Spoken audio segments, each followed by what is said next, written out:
சரிங்க சார். நான் ஃப்ரெஷர் தான். எனக்கு 60,000 to 70,000 சேலரி வேண்டாம். எனக்கு ரியாலிட்டில நான் என்ன சேலரி எக்ஸ்பெக்ட் பண்ணலாம்? உங்களுக்கு சேலரிய விட உங்களோட டொமைன் தான் இம்பார்ட்டன்ட்.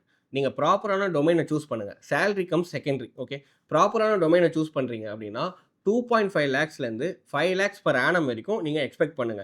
இதுல ப்ராப்பரான டொமைன் என்னன்னா, இந்த support roles, chat support, email support, desktop support இந்த மாரி சப்போர்ட் ரோல்ஸ்க்கு போகாதீங்க. புரொடக்ஷன் சப்போர்ட், அப்ளிகேஷன் சப்போர்ட் இந்த மாரி சப்போர்ட் ரோல்ஸ் வேண்டாம். பிபிஓ செக்டார் போகாதீங்க. கஸ்டமர் சர்வீஸ் சப்போர்ட் போகாதீங்க. இதுக்கு பதிலா டெவலப்மெண்ட்டோ, டெஸ்டிங்கோ, டெவாப்ஸோ, சைபரோ ஏதோ ஒரு கோர் ரோலுக்கு போங்க. ஈவன் சேலரி 20,000 பெர் மந்த் கிடைச்சாலும் பரவால்ல.